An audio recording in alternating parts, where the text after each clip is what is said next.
नमस्कार दोस्तों, मैं अमृत, आपका अपना यूट्यूब चैनल अमृत विजन स्टडी पर स्वागत है। दोस्तों, आज का टॉपिक है भारतीय संविधान का टॉपिक है भारत का संवैधानिक इतिहास या पॉलिटिकल साइंस का टॉपिक नंबर 1 है। और इस टॉपिक से जितना भी मोस्ट इम्पोर्टेंट ऑब्जेक्टिव क्वेश्चन और साथ ही साथ उसका एक्स्ट्रा फैक्ट जो बने हैं सभी को मैं इस वीडियो में शामिल किया हूं। तो वीडियो को बिना स्किप किए हुए फुल वीडियो देखने का कोशिश करेंगे। अगर वीडियो अच्छा लगे तो लाइक और शेयर ज़रूर करेंगे। चलिए दोस्तों, बिना समय गंवाए हुए स्टार्ट करते हैं भारत का संवैधानिक इतिहास। सबसे पहले संक्षिप्त विवरण दे देता हूं कि भारत का जो संविधान का विकास हुआ उसके बारे में। सबसे पहले बता दूं कि 1757 ईस्वी में प्लासी का युद्ध हुआ था और जस्ट उसके बाद 1764 में बक्सर का युद्ध हुआ था। और यह दोनों युद्ध जो है अंग्रेज़ों के द्वारा जीत लिए जाने के बाद बंगाल पर पूर्ण रूप से ब्रिटिश ईस्ट इंडिया कंपनी के शासन का शिकंजा में चला गया था। ठीक है, इसी शासन को अपने अनुकूल बनाने रखने के लिए अंग्रेज़ों ने समय समय पर कई एक्ट यानी कई कानून पारित किए जो भारतीय संविधान के विकास की सीढ़ियाँ बनी। और इसी कानून को, इसी एक्ट से भारतीय संविधान का ले जाकर धीरे धीरे निर्माण हुआ। ठीक है, तो इस टॉपिक में जितना भी प्रावधान हुआ है उसको मैं एक एक करके देखूंगा। तो सबसे पहले पहला क्वेश्चन आता है कि B.R. अम्बेडकर और महात्मा गांधी के मध्य सन 1932 में हस्ताक्षरित पुनः समझौते में क्या प्रावधान था। यानी कहने का मतलब है कि भीमराव अंबेडकर और महात्मा गांधी के बीच एक समझौता हुआ था 1932 में, जिसको हम लोग पुणे पैक्ट के नाम से भी जानते हैं। तो इस पुणे पैक्ट में उन दोनों समझौते के बीच क्या हुआ था, तो इसका राइट आंसर होगा हरिजनों के लिए आरक्षण सहित संयुक्त निर्वाचन क्षेत्र। यानी कहने का मतलब है कि ऐसे भी डायरेक्ट सवाल पूछे जाते हैं कि पुणे पैक्ट कब हुआ था, तो 1932 में। किसके बीच हुआ था, तो महात्मा गांधी और भीमराव अंबेडकर के बीच। और इस पुणे पैक्ट में हरिजनों के लिए आरक्षण सहित संयुक्त निर्वाचन क्षेत्र का प्रावधान किया गया था। कहने का मतलब है कि मुसलमानों के लिए पृथक निर्वाचन आयोग बना था और उसमें केवल मुस्लिम लोग वोट करते थे। ठीक है, तो इस प्रावधान में यह कहा गया था। ठीक है दोस्तों, नेक्स्ट क्वेश्चन नंबर चलते हैं। सेकंड कहता है कि वह कौन सा अधिनियम था जिसने भारत में सत्ता ब्रिटिश ईस्ट इंडिया कंपनी से ब्रिटिश क्राउन में हस्तांतरित की गई थी। यानी वह कौन सा अधिनियम था जिसके द्वारा जो ब्रिटिश ईस्ट इंडिया कंपनी के हाथों जो सत्ता चल रहा था अंग्रेजों के द्वारा, वो ब्रिटिश क्राउन के हाथों में दे दिया गया। तो इसका राइट आंसर होगा भारत सरकार अधिनियम 1858। ठीक है दोस्तों, नेक्स्ट क्वेश्चन नंबर 3 पर चलते हैं। तीसरा कहता है कि रेगुलेटिंग एक्ट कब पारित हुआ, और यह एग्जाम और पॉइंट ऑफ व्यू से बहुत ही मोस्ट इंपोर्टेंट क्वेश्चन है दोस्तों। ठीक है, तो इसका राइट आंसर होगा 1773। ठीक है, 1773 में रेगुलेटिंग एक्ट पारित हुआ था। आपको बता दें कि यह रेगुलेटिंग एक्ट के तहत कई प्रावधान किए गए थे। ठीक है, इसके तहत ईस्ट इंडिया कंपनी के कार्यों को नियमित किया गया था और नियंत्रित करने के लिए ब्रिटिश ईस्ट इंडिया जो है पहला कदम उठाया था इस 1773 रेगुलेटिंग एक्ट के तहत। ठीक है, नेक्स्ट क्वेश्चन नंबर 4 कहता है कि महारानी विक्टोरिया को भारत की सम्राज्ञी नियुक्त किया गया था। सबसे पहली बात तो महारानी विक्टोरिया जो थे इंग्लैंड की रानी थी, उसको 1876 में भारत का सम्राज्ञी नियुक्त किया गया था। क्वेश्चन इस तरह से भी आते हैं कि महारानी विक्टोरिया को भारत की सम्राज्ञी कब नियुक्त किया गया था, तो 1876 में। और क्वेश्चन इस तरह से भी आते हैं कि महारानी विक्टोरिया कहाँ की रानी थी, तो इसका राइट आंसर होगा इंग्लैंड। कहाँ की रानी थी तो इंग्लैंड का रानी थी। ठीक है, नेक्स्ट क्वेश्चन देखते हैं। क्वेश्चन नंबर 5 कहता है कि मिंटो मार्लो सुधार का उद्देश्य क्या था। यानी यह जो प्रावधान था मिंटो मार्लो सुधार, इसका उद्देश्य क्या था, इसका पर्पस क्या था। तो इसका राइट आंसर होगा पृथक निर्वाचन आयोग, यानी मार्लो मिंटो सुधार के तहत पृथक निर्वाचन आयोग लाया गया था। ठीक है दोस्तों, नेक्स्ट क्वेश्चन नंबर 6 देखते हैं।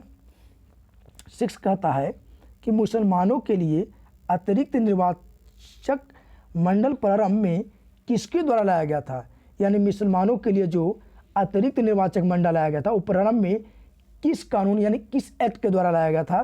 तो इसका राइट आंसर होगा मार्लो मिंटो सुधार 1909।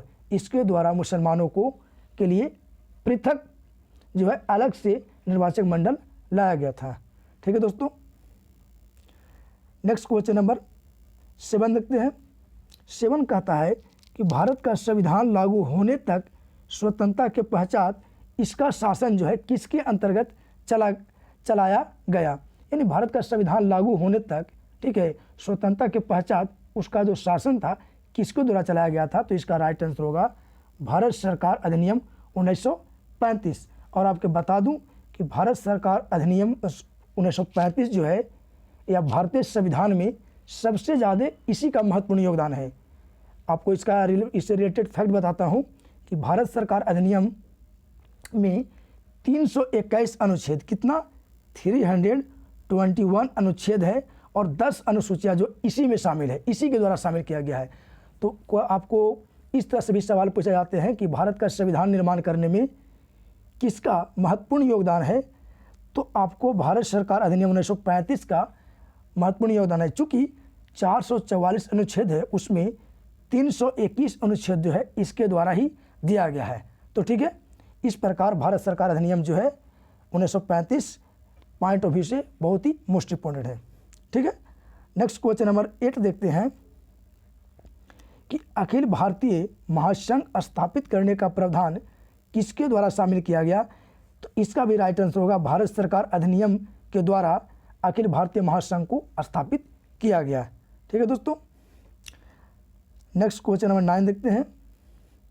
संघीय प्रणाली का पहला प्रयास भारत सरकार किस अधिनियम के द्वारा किया था। यानी संघीय प्रणाली का जो पहला प्रयास था वो भारत सरकार किस अधिनियम के द्वारा किया गया था। तो इसका राइट आंसर होगा भारत सरकार अधिनियम 1935 के तहत। चूँकि आपको मैं बता दूं कि 321 अनुच्छेद जो है इसी अधिनियम के तहत भारतीय संविधान में शामिल किया गया है। अभी वर्तमान में 444 अनुच्छेद से ज़्यादा है, जिसमें 321 अनुच्छेद जो है इसी भारत सरकार अधिनियम के द्वारा दिया गया है। तो जाहिर सी बात है कि ज़्यादा जो क्वेश्चन बनते हैं इसी से बनते हैं, भारत सरकार अधिनियम 1935 से ही बनते हैं। नेक्स्ट क्वेश्चन नंबर 10 देखते हैं। कहता है कि भारत में सचिव का पद किसके द्वारा निर्मित किया गया था। भारत में जो सचिव होते हैं, सेक्रेटरी होते हैं, इसके पद किसके द्वारा निर्मित किया गया था। तो इसका राइट आंसर होगा भारत सरकार अधिनियम 1858। भारत सरकार अधिनियम 1858 के तहत भारत में सचिव पद नियुक्त किया गया था। ठीक है दोस्तों, अगर वीडियो आपको पसंद आ रहा होगा तो प्लीज़ वीडियो को लाइक कर देंगे और अपने दोस्तों के शेयर करेंगे। नेक्स्ट क्वेश्चन नंबर 11 कहता है कि भारत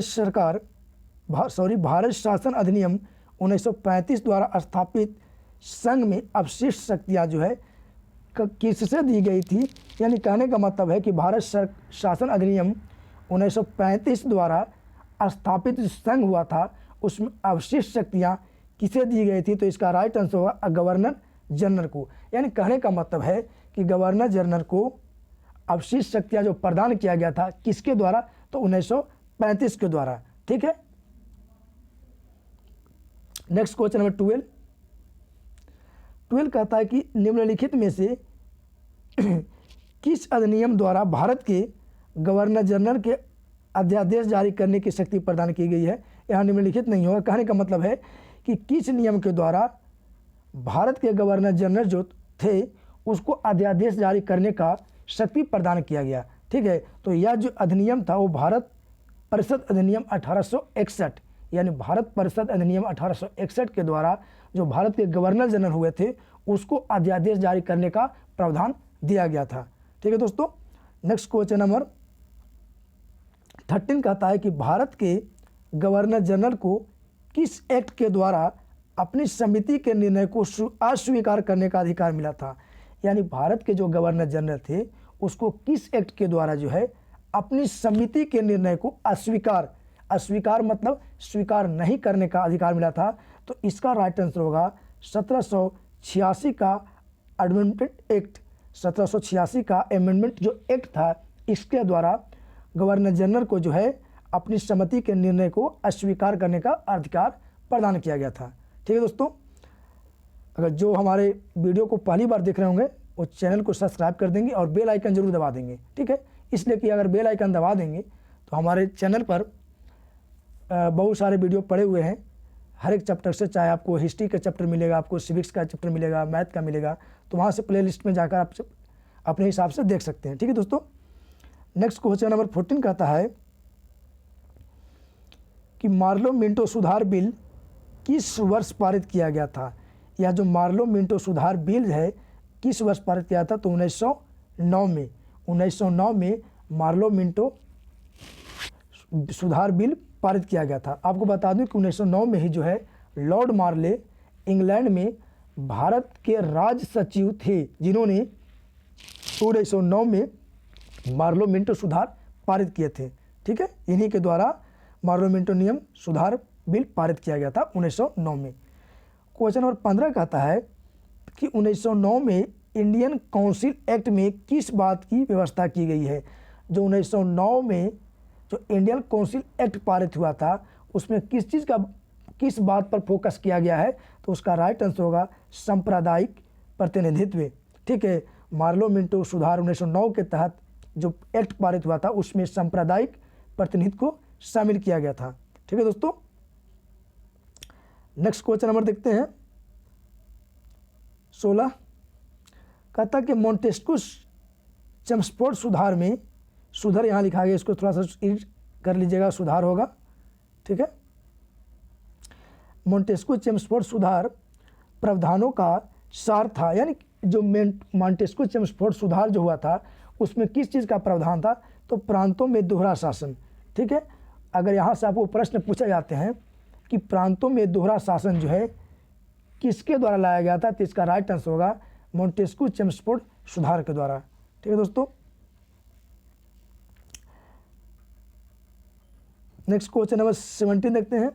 कह रहा है भारत का संविधान लागू होने तक स्वतंत्रता के पश्चात इसका शासन जो है किसके अंतर्गत चला गया था, तो इसका राइट आंसर होगा भारत सरकार अधिनियम 1935 के द्वारा।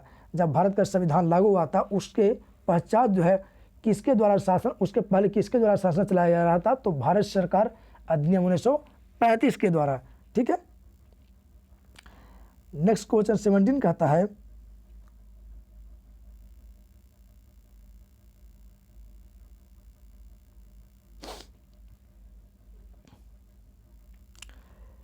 क्वेश्चन कहता है कि अखिल भारतीय महासंघ स्थापित करने का प्रावधान शामिल किया गया।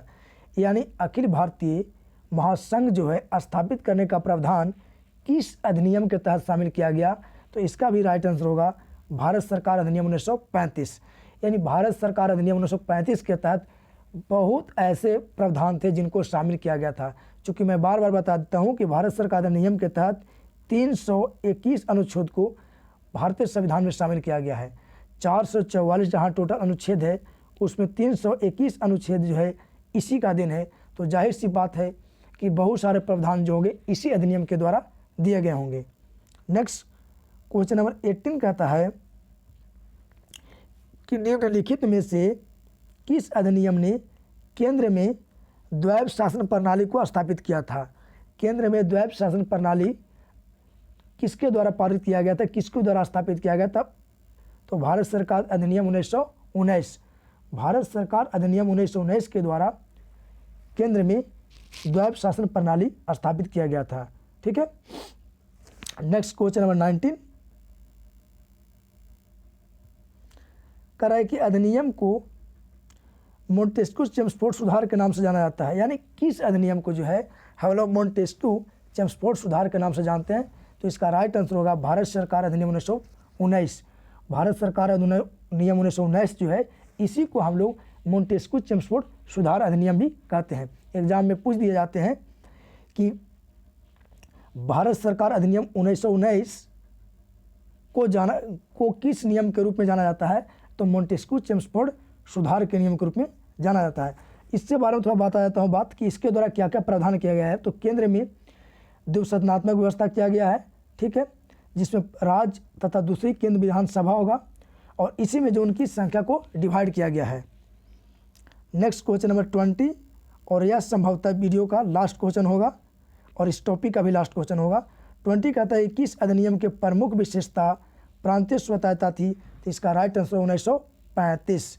1935 जो भारत सरकार अधिनियम था उसको भारत की प्रमुख विशेषता प्रांतीय स्वतंत्रता से था। कहने का मतलब कि इस अधिनियम के द्वारा प्रांतीय स्वतंत्रता का प्रावधान किया गया था। तो इस प्रकार जो हमारा टॉपिक था भारत का संवैधानिक इतिहास या भारतीय राज्य व्यवस्था का प्रथम टॉपिक है, और उस टॉपिक से जो भी मोस्ट ऑफ इम्पोर्टेंट क्वेश्चन बने हैं उसको मैं इस वीडियो में शामिल किया हूँ। और इस चैप्टर का सारा निचोड़ क्वेश्चन है, तो इस वीडियो को बिना एक बार ज़रूर अपने दोस्तों के बीच में शेयर करेंगे। और जो भी हमारे चैनल पर पहली बार विजिट किए होंगे चैनल को ज़रूर सब्सक्राइब कर देंगे, ठीक है दोस्तों। तो तब तक के लिए मैं दूसरा वीडियो लेकर आता हूँ, तब तक के लिए आपसे लेता हूँ विदा। जय हिंद।